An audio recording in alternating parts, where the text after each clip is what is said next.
We are live! Yay! I hope everyone is doing amazing tonight. It's so good to see y'all. And just a little business before we get into the book and all that. So, the whole everything going on in the world right now is so crazy. It's like just weird, and everyone's trying to bring in more regulations, trying to control everything and that sort of thing with the World Economic Forum, right? So I figure we'll give them HEC, HEC, okay? So it'll be Homesteaders Economic Community. And we're going to rock that. So you heard it here first. That's right. We're going to give them HEC. Homesteaders Economic Community. Okay. So anyway, yeah, as you can probably tell, I've been into the rum tonight. So lazy days ahead, Jesse and Lisa. Exactly. What the heck? Homesteaders Economic Community. Okay. So yeah, I think we should give the WEF a run for its money. What's his name? Schwab there with all he needs is that white cat and be like, yeah, see, yes, plotting evil things and stuff like that with all he needs is Daniel Craig to come up on stage with him when he's doing one of these speeches or some sort of incident, or sit down in his chair with his white cat and pet it, and he'd be like the evil Bond villain. Yeah. Anyway, so onwards and upwards. Another thing, I just got some new blades, some new knives. These ones are made by Condor. They are, I believe, out of El Salvador, but they are making some nice stuff. So one of my favorite blades is actually this one right here. This one's made by a coworker's hubby for me, and it is so nice. It's just this little blade, and technically it is airline legal. However, I am not going to chance it because the airlines have stolen stuff from me before that was supposed to be airline legal, and it wasn't. So one of the things that they took from me was a little what was it, Exotac fire starter. And so I was going through and I was on a business trip, and I had this, it's like a little rod in a case, and it attaches to your keychain. So I've been carrying this for, I want to say 7-8 years at least, flying. And I got this person and they said, nope, you can't take that because it's a fire starter. And I said, actually, if you look on the CBSA website, it allows fire starters. That's not a problem. You can take a flint and stuff on an airplane and it is totally legal. She says, nope, we have to take that. I'm like, okay, that doesn't make any sense. What, blah, blah, blah. And she started fighting it. And I'm like, seriously? And then I was like, I want to get on the plane. It's a business trip. I'm not going to fight it. I'm not going to go for questioning. I'm not going to. So fine. She took it. But what was crazy is my coworker who was right beside me, his stuff was being scanned as well. So I had this fire starter seized by CBSA. He had his cigarettes and his lighter. So my reasoning is, okay, so I'm on the plane there and I'm trying to start a fire. I'm an evil person trying to get that plane on fire with my fire starter. And then my coworker has his lighter. They didn't seize his lighter, but they took my fire starter. Anyway, moving on. So, who else do we have? Little House in the Big Woods. Hello. Patrick Coste. Hello. Big Bear Prepper. Wren's Homestead. Welcome, guys. I'm just doing a little rant, little cleaning up some business before I get into the book review, going over some knives. I just got some new blades. Anyone who's a friend with me on Facebook has probably seen a picture of these. Anyway, they're made by Condor. I believe they're down in El Salvador, or my geography is so bad sometimes. Anyway, check this out. So this is called the Norse Dragon Knife, and it's like one of my new favorite knives. It's so nice. It's lightweight. It's got like a very hefty blade on it. I don't know if you can kind of see how thick that is. Oh, it's just so great. So I'll probably be carrying that one quite a bit, as well as the other one I just showed. And then I got 2 new throwing tomahawks, or throwing axes, because my other one is getting a little beat up. So I got 2 of these. So we're going to test them out on my throwing wall and see how they behave. My other one probably needs a new handle, needs the head tightened on it a bit. I've thrown it a lot, so it's getting some wear and tear. So we'll see how these do. They're really nice, great to hold, nice weight to them, just awesome. They come nice and sharpened as well. So we got 2 of them. So we're gonna play around with those, see how they are. Elisabeth B, good to see ya. You've had a lighter seized before a flight. Also, go create. It is amazing because there's so many things that you're actually allowed to take on a flight, including lighters. There's other stuff that you're allowed to take on a flight, and they freak out and take them. It's crazy sometimes, but if you argue with them, it just becomes this huge fiasco, because technically at the end of everything that they say is legal to carry, they say the CBSA officer has the last say. So, and there's other times that I've flown where, I've forgotten a knife in my pocket. I wake up late and I'm like, I got to catch my flight. My knife's in my pocket. I haven't put it on my check baggage. And they're like, oh, do you want to go back out of the airport to the UPS thing and mail that back to yourself? And I'm like, no, just take it. Someone have fun with it. Sell it to a buddy, whatever, keep it for training, whatever. That's on me. But when you take something from me that's on the list that says is legal, that's totally different. Freak out about that. Bucket List Homestead. Hello, Tracy. T-Hand 141 Homestead. Welcome. Wildman Survival. No, I haven't been into the ROM. Not at all.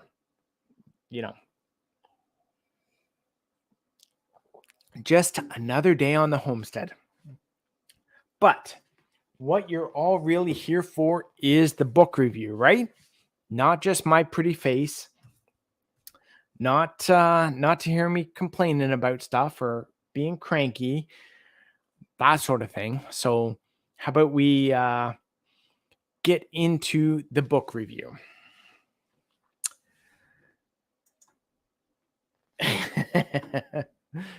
Yep, exactly.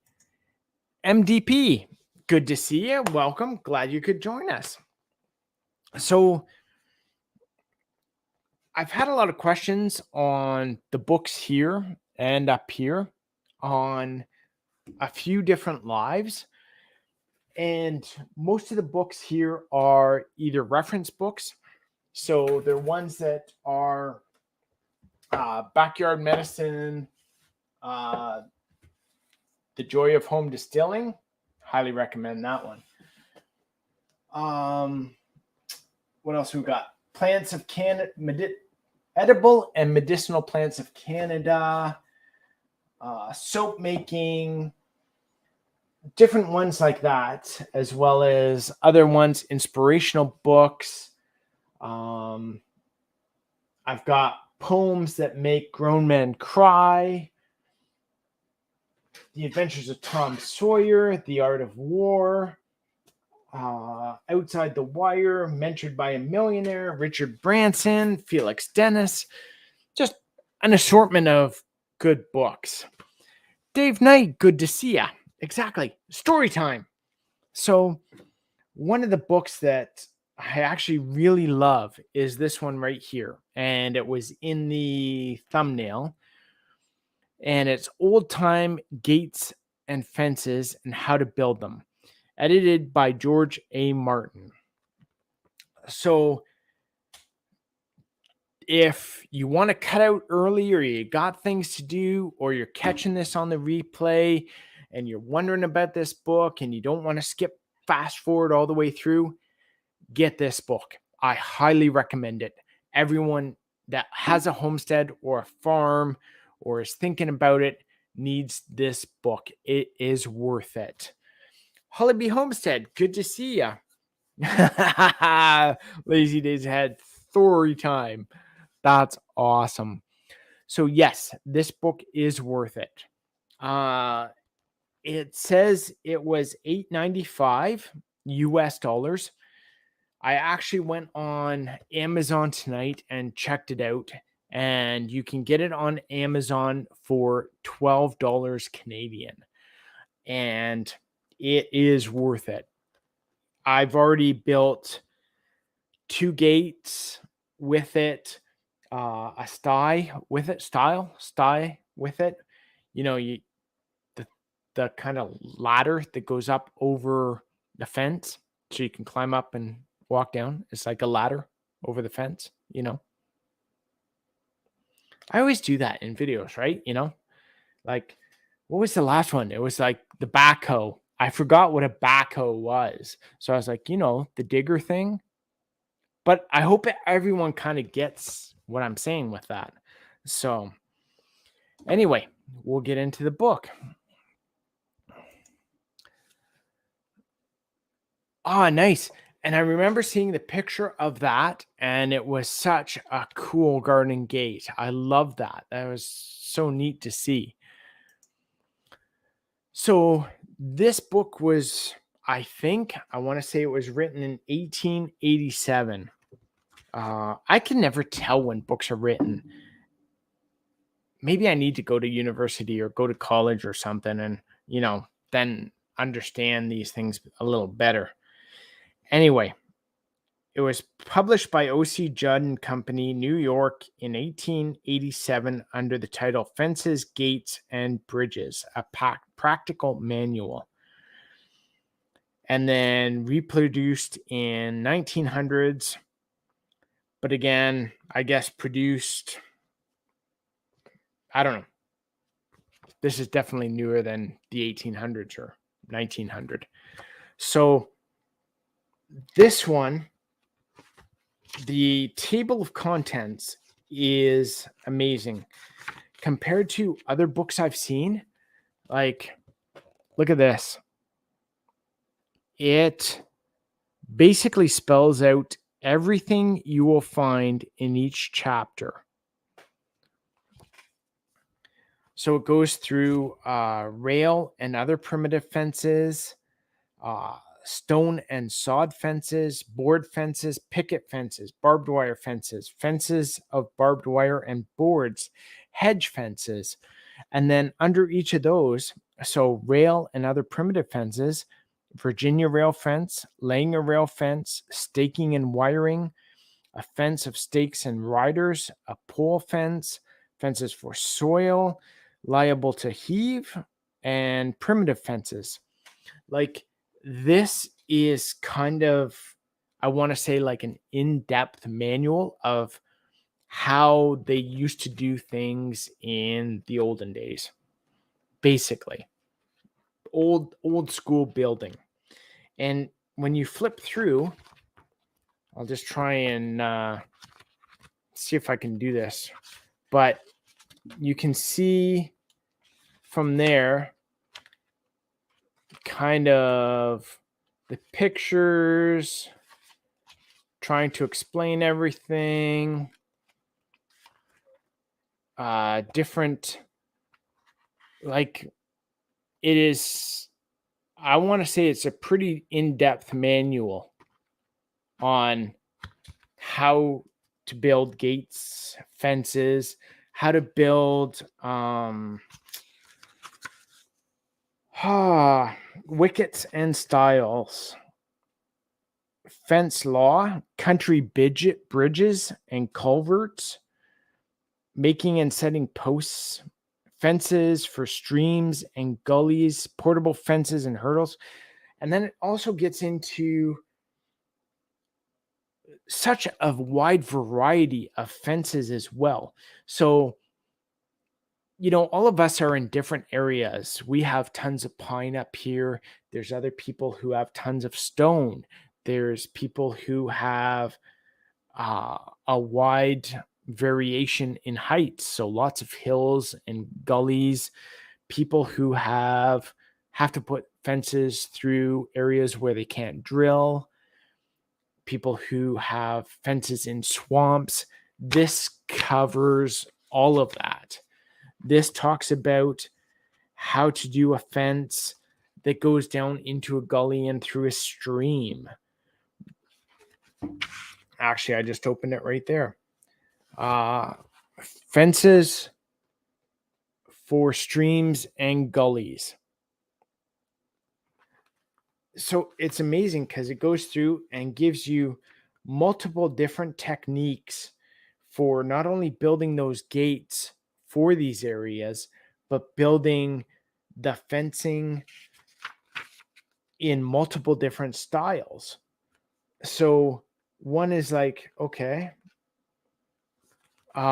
movable rail fence. So if you, I guess, need to get a boat through or need to move animals through, then you can move that fence after. One for flooded areas, one for dams, automatic floodgates, fence for a dry gully. It's crazy. A freshet fence. I'm not sure. I'd have to read more on that, but it gives you different options for that. It's pretty wild and in depth. Let's see. Take a break, see who else came in, and welcome you all. Lady Casca, welcome. Glad you could join us. Who else came in? Honey Badger's Homestead, welcome. I don't think I missed anyone, but welcome, guys. That digger thing, exactly. I was trying to say backhoe. I forget what I said in the video, but I get going and sometimes the mind switches off. It is a pretty cool book. I think that's what you're referring to, but yeah, it's pretty in depth and I've learned so much from it. So when it talks about gates in this, it tells you how to build different styles of gates. And one thing I learned, so I don't know if you guys have tried to build gates before. I have multiple times. Oh, it shows you, picket fences, how to build picket fences, different ways of doing it, different ways of making it. Fence holders, fence board fences. Anyway, so the gates, I've tried to make different gates throughout kind of my life. I worked on a horse farm for 13 years. tried to make a few gates there. And, you put a couple uprights, put a couple cross braces, or try to use some wire and that sort of thing. So this one basically spells it out perfectly. And it's so if you're building a gate and your hinges are on this side, you want your support, your angle support to go this way. So what happens is the weight of the fence cannot pull it down because of that angled board. If you do it this way, it will actually sag and move. If you do the cross ones, usually it'll sag a bit. If you do angled, again, it will sag a bit. But if you do the angle coming up from the bottom of the side where the hinges are, that gate will not sag. And I've built 2 gates here now on the homestead using that method. And the one is 3 years old. It is the enclosure for the pig field, and pigs bump up against that. They try and get under it. They push on it. The kids lean on it to look at the pigs and feed the pigs. It operates almost every day, and that gate has not sagged at all. So that $12 to get this book was worth it just to build that gate that has already lasted us 3 years. And I built it out of, I want to say it was out of 1x6s, something like that. And it is one of the best gates I've ever played with. It's interesting because on my Ontario tour, when I was going around Ontario in May, I went through multiple different areas. Like I went from Kingston to Belleville to Toronto, Ajax, Kitchener, London, up to Clinton, through St. Thomas. I didn't get up to Beaton, Bradford, Tottenham area. I wish I did because I wanted to see a couple old friends. But going through that whole area, it was amazing to see how many people have been building new split rail fences. It's almost like someone has started a business in that area, and everyone's gotten on board because there are so many split rail fences now in that area, and they're all new. So it's very cool to see. Yes, it does. It goes through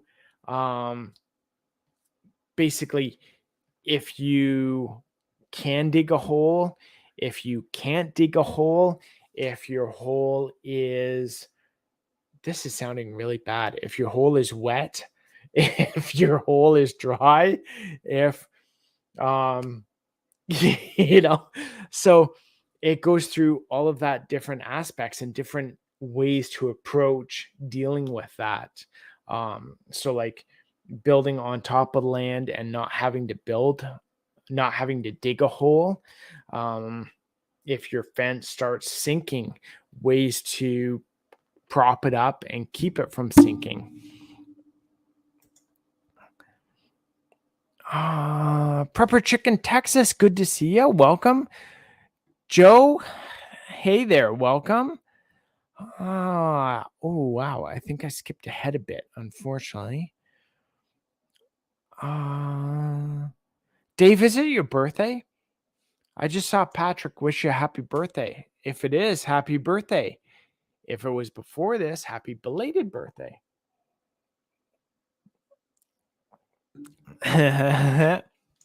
Yep. Thor time with me. Drunk me. Well, not drunk yet. Kind of buzzed, but not drunk. If I was drunk, I'd be like ranting and raving about politics. But no, I'm trying to, again, do a book review on this book. Again, you can find it on Amazon. I don't know what it is in US, but it was $12 Canadian. On the back of the book, it says $8.95 US.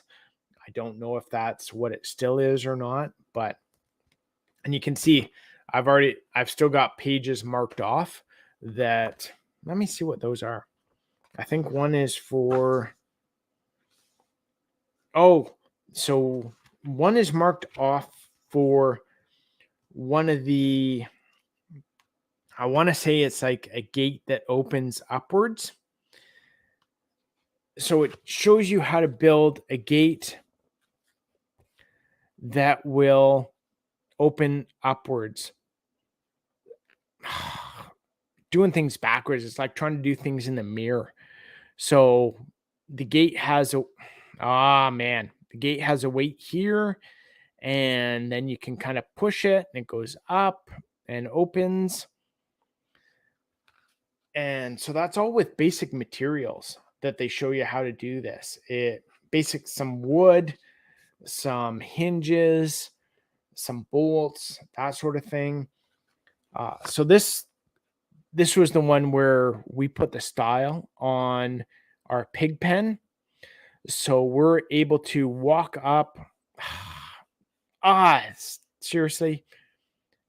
Anyway, you get the idea. You can walk up the stairs, over the fence, and into your field without having to use a gate. This is great for the pigs because if the pigs are all around the gate and you don't want to open the gate in the chance that one of them might escape, you build one of these styles and you can just walk over the fence. The other option for cows and other stuff are these ones here, where, your fence is going along and then you just build the opening that's a triangle, and then you can walk in because the cows can't get out through that. Horses can't get out through that. Chickens can. So if you have chickens, don't build one of those. But it shows you how to do multiple different styles of that as well.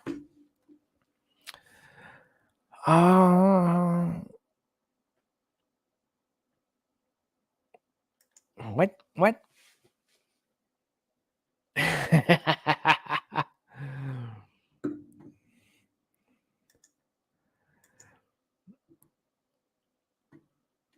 Yeah, exactly. Yeah, like you forget something and you start doing a gesture. I do that actually a lot more now that I'm in Quebec and I'm still learning the language. So sometimes I'm like, I went to see the neighbor the other night and he was doing some frisbee with the dogs. And his wife, I'm pretty sure she understands English and can speak English, but she doesn't. And he does. So I was standing there patiently waiting, for him to see me. And then I was going to walk over. And she looked at me and said, allons-y, or I believe it was allons-y. Like, go ahead and walk over to see him. So I was like, yeah, okay.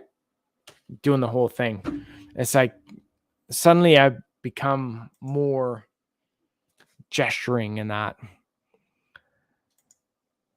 Oh, stupid technical issues.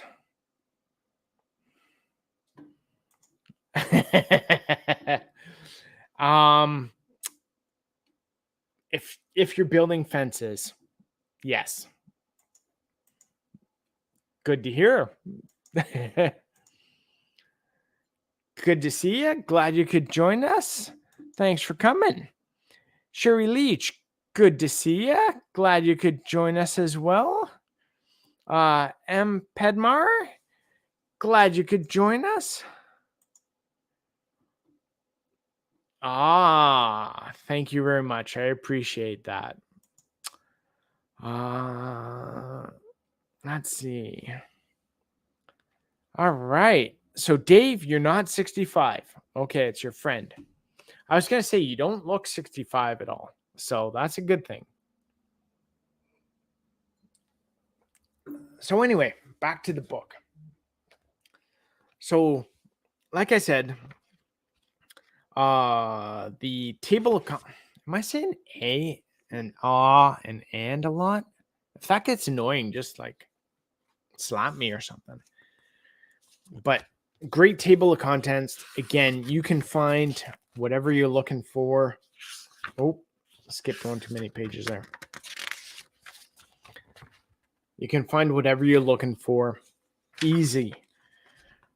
It covers, again, a wide variety of stuff. Fencing, gates, fasteners for gates, wickets, stiles, fence law. It gets into a little bit of fence law, but it's from,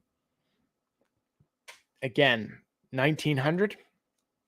So I don't know how much of that is still relevant. You know, how they keep changing regulations and stuff on us. It also goes into country bridges and culverts. So that was a neat thing because I hadn't really looked at that before. Oh, yeah. So here's another one that I just saw. So it gets into a double gate here. So you can make, basically it's a swing gate.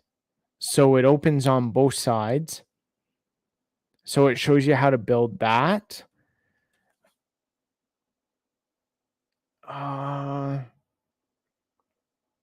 Double balance gate with stone post. Again, shows you that. But what I wanted to show you was, oh, I've got another. Oh, that was for the style. Okay, so it's just the two bookmarks I have there. When it gets to the back, it talks about country bridges and culverts. So it actually gives you the sizes, feet, the span, and the pounds. So the width and thickness of the timber based on how many pounds you want to support. So say you want to go 16 feet and you want to support 4,050 pounds. Well, you need a 6 by 12 inch timber to do that. So it gives you the dimensions and the weights for basically building a bridge, a basic bridge out of timbers. Then it gets into, you know, how to support it, basic ways up here, getting into more advanced, then best techniques there.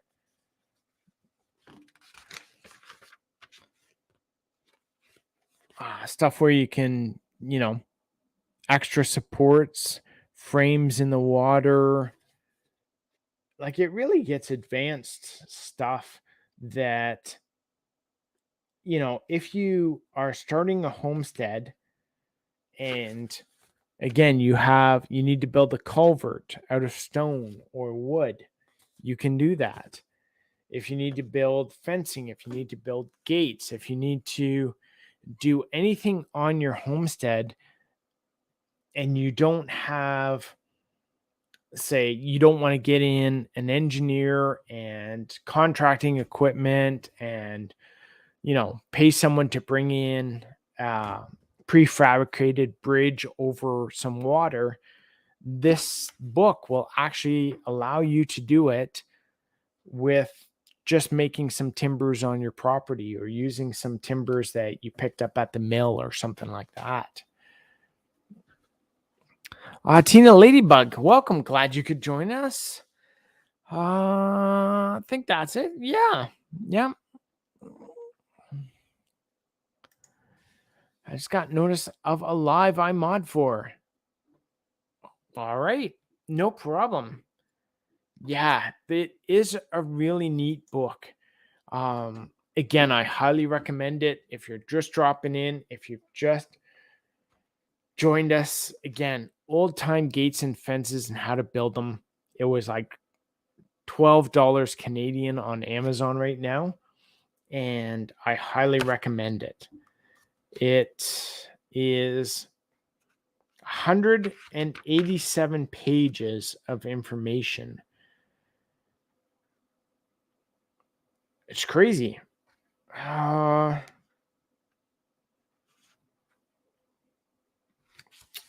It gets into if you're using oxen, how to do stuff. If you need to wire fence posts to support them, gets into that. Oh, here's what I was talking about. If you have wet hole. So, it shows you different methods of anchoring the post into the hole.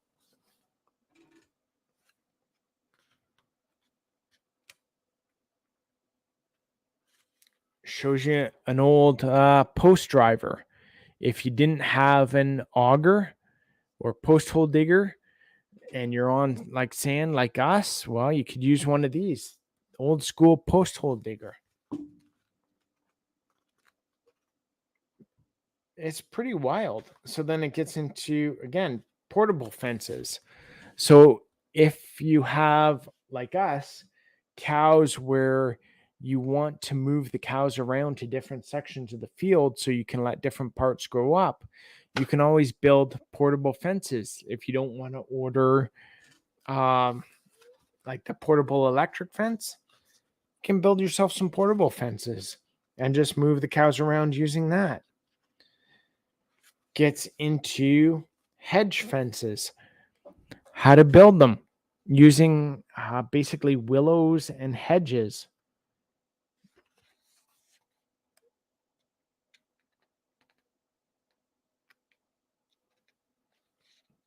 Dog-proof fences, wood and wire.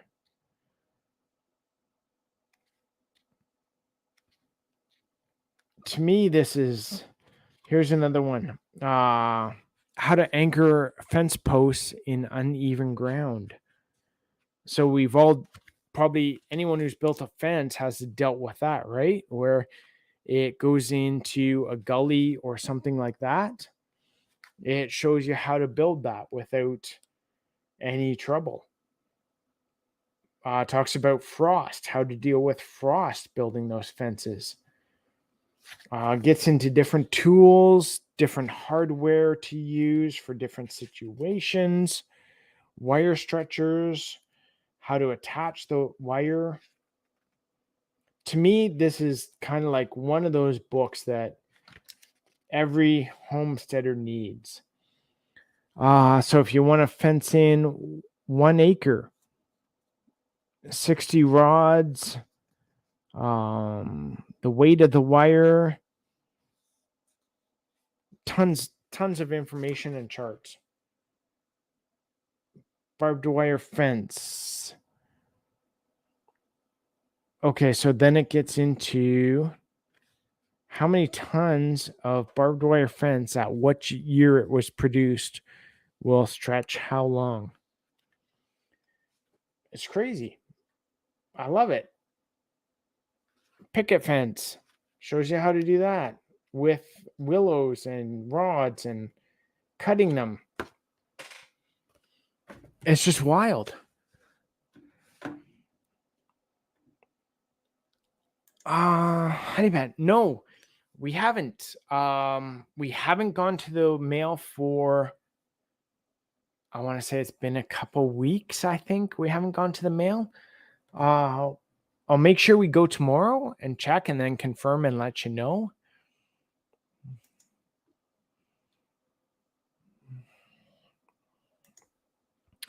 No, nothing on a covered bridge. However, when you get to the back of this, it does go into basically building country bridges and culverts. So I would assume that, if you start building some of these bridges here, let me just make that go down.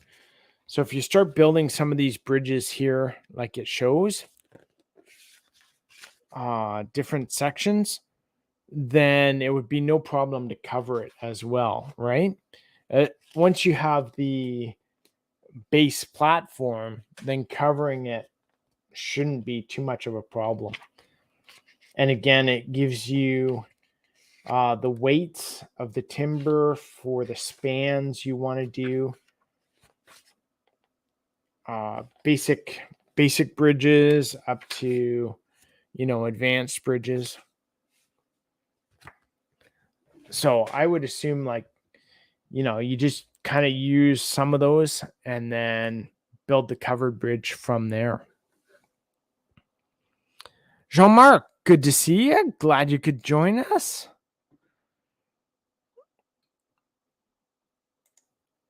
Ah, nice. We just started seeing some of our potatoes come up. Not come up, but start seeing the leaves and stuff. I was really getting worried because instead of doing it in the ground, we were trying that roost out method. We got manure and hay from the cow field, from the old round bales they didn't eat. So we took that out, put it into rows, dropped the potatoes on top of it, and then covered it with straw. And I thought, oh man, maybe the potatoes rotted or something happened, because it's been a while. We haven't seen any of the leaves and stems come up. But in the last week, now we've started to see a lot more poking up through the straw. So it's very reassuring in that way that they have now started. But I think it'll be a while before we start having some for dinner. That's so cool, though. Yeah. So has everyone, Dave, I'm pretty sure you've already got everything in the ground. Has everyone else got everything planted? I know we still have some room in the greenhouse. We can put some stuff in. We've still got a 2x8 raised bed that we need to put something in. And then we have like a 100-foot row that I think I need to get some leeks in there. It's probably too late to harvest them this year, but if I think if I get them planted now and let them overwinter, then we can harvest them next year and they'll be really good to go and nice and big and great. What are you guys doing already harvesting stuff? Man. Oh, September 2022. Okay, gotcha. Nice. The only thing we've been harvesting is chives. Lots of chives. I eat that in my omelet every morning. Lots of lettuce. We've got it going in the greenhouse. So that got started really early. So we've been harvesting that. We've been having some of the flowers as well. Radishes. We're already harvesting some of the radishes as well. It's so funny that I'm like, we're already harvesting. It's like middle of June. There's people down south that are harvesting everything. And we're like, oh my God, we just started harvesting. So it's kind of funny to be saying stuff like that. Hey, Urban White Buffalo. Good to see you. Glad you could join us. Yeah, and our chives, we've got chives everywhere. We planted some. So over straight across from me, we've got kind of a small fence that goes over to the neighbors. We planted chives along that fence line. We've got chives over here around the fire pit. So we've got chives beside the bench, at the end of the one bench, in the there's a raised box. There's chives in that one. If we go to the circular herb garden, we've got some chives there. We've got chives in the other food forest as well. And then we've got 2 things of chives out front. And then I think I said we've already got some in the greenhouse as well. Parsley, we've started to harvest some that is inside. Salad Burnett, we have started to harvest a bunch of that as well for the salads. I'm trying to think what else. So it's been pretty good so far. So Mountain Roots, Josh, what's going on? Hope you're doing awesome tonight. Glad you could join us. Dude, your latest videos are killer. Like, those are amazing. I'm just loving it. It's the history there and the way you tell the story. It's just so cool. Hey, if you want to actually join me, if you have time, I would love for you to come up and promote those videos as well. I don't know if anyone has seen the new videos that Josh is doing at Mountain Roots, but they are pretty wild. It's just awesome. Tracy, I don't know if you saw my latest video on the 10 veggies to plant in cold weather climates, but kale was not one of them. No, kale and spinach. Only rabbits eat kale and spinach.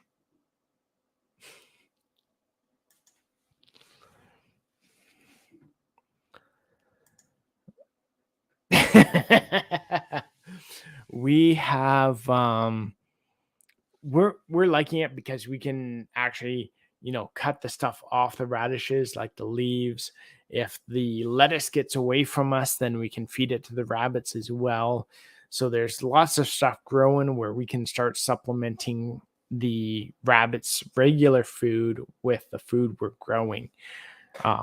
Same with the pigs. They're actually getting a lot of our food leftovers now. So everything from shredded carrots to eggshells to apple cores, that kind of thing is going to the pigs now, which is really nice.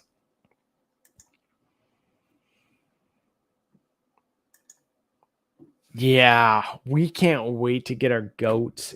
We were hoping to have a bunch already, but it's kind of like between the time and the money, it's getting put off a little bit, but we are clearing the forest right now, not only for a fire break and to let more sun come in on the garden, but for the goat area as well.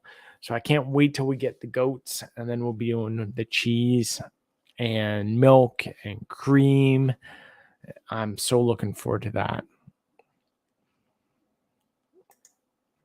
Yeah. Yeah. Doing such a great job with the new videos. That is so awesome.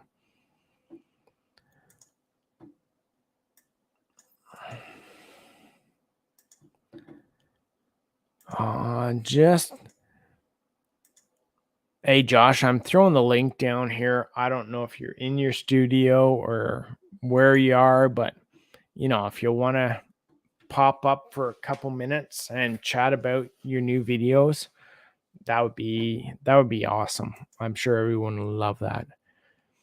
Kale chips. I don't think I've tried kale chips. I'll have to check that out, but I don't know. I got turned off of kale the one time. Went to a farmer's market, and I should have known better to like either wash the kale or do something with the kale. But I threw without thinking. I kind of chopped it up and threw it in the pan and started cooking it up, and then realized that there were a whole bunch of those green worms on that kale. So not only am I cooking the kale, but there had to be, I want to say like 30 of those little green worms that are always on the kale and the broccoli and stuff in the pan getting fried up as well. And I was like, oh, this is so not cool.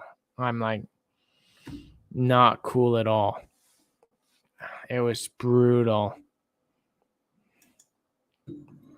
All good, man. All good. We'll be shouting you out, and if anyone hasn't checked out Mountain Roots, check Josh out. He does an awesome job with some of the new videos and some history and really cool, informative stuff.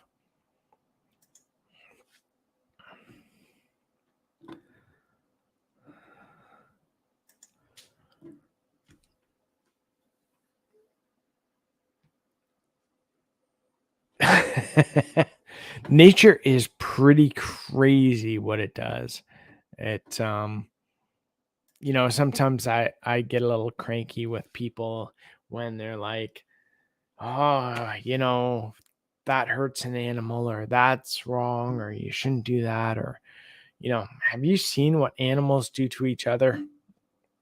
I mean, you can say it doesn't justify something, but it's like, if you thought humans were cruel, you haven't really watched nature that much. So, James, good to see you. Glad you could join us. Hey, it's all good. All good.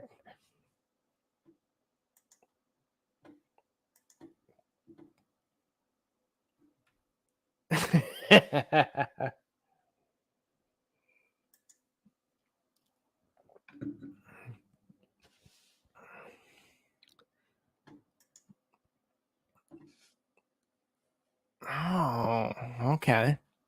Interesting. I'll have to try that. I'll have to maybe get back into the kale because everyone says kale is good for the cold weather. Same with spinach and stuff, but we haven't grown it. But we're going to try.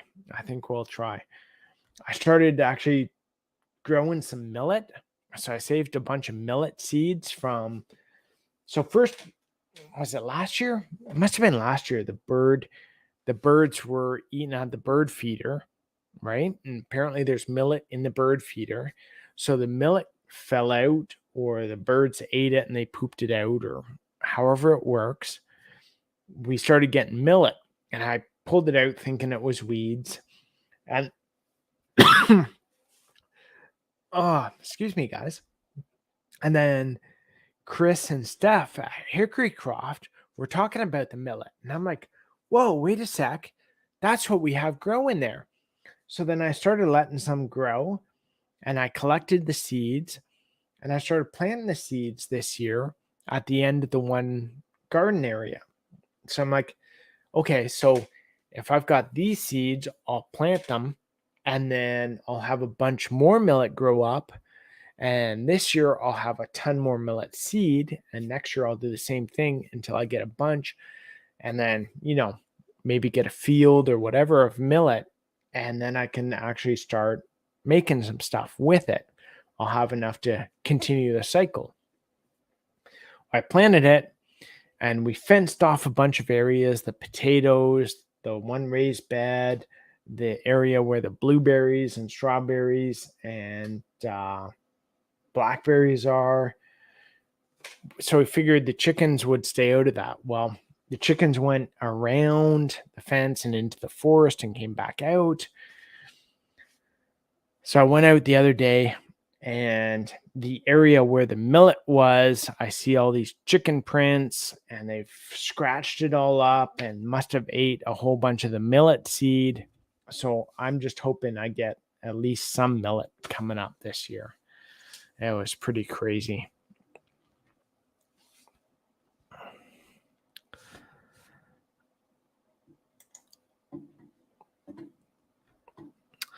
Yeah, so apparently you can make flour with it. I want to say you can use it as like a breakfast cereal, or you can do a flour with it. So it'll be interesting to see if I can actually grow enough here, because it came up like a weed that last year. So hopefully it will have enough to make some stuff with it, and I'll be able to let you guys know what it's like. So anyway, it is like already been an hour. That again, we'll go back and say old time gates and fences and how to build them. Well worth the investment, the $12 Canadian to buy that book. I recommend it for anyone who's farming, homesteading, getting into it. Um, you'll find a lot of useful information in that book. So, guys, I think we're going to wrap this up.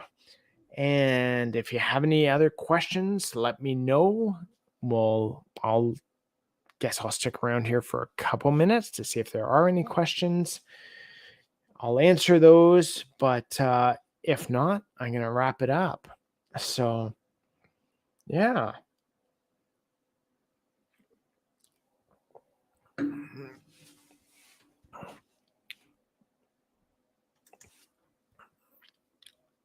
Oh, nice. Good to hear. So hopefully we get some growing and then we can actually do some stuff with it.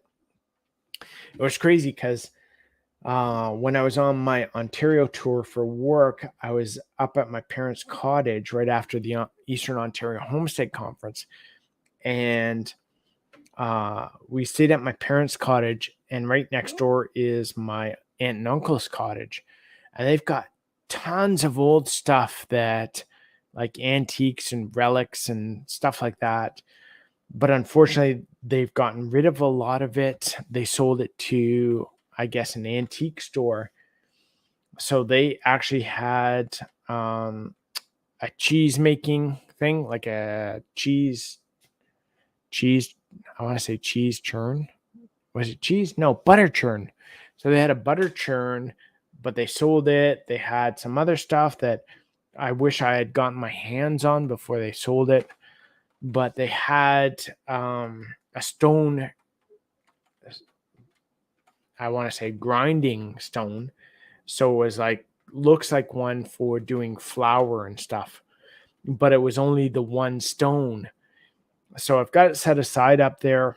Hopefully I can find the other one, or they can find the other one for me.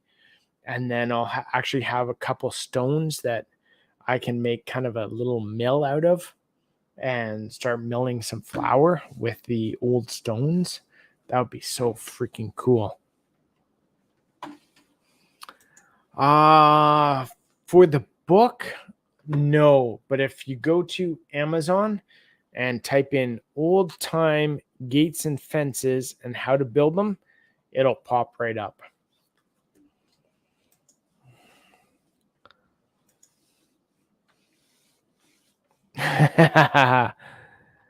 Hey guys, all right. Yeah, fencing is getting expensive. It's crazy. Yeah. So thanks again, guys, for joining us tonight. I hope you enjoyed that. I might try and do some more book reviews in the future as well. Some stuff that I highly recommend. And I'll be talking to you soon. Stay tuned for some more videos and some more cool stuff. And love you guys. Thanks so much. Take care, eh?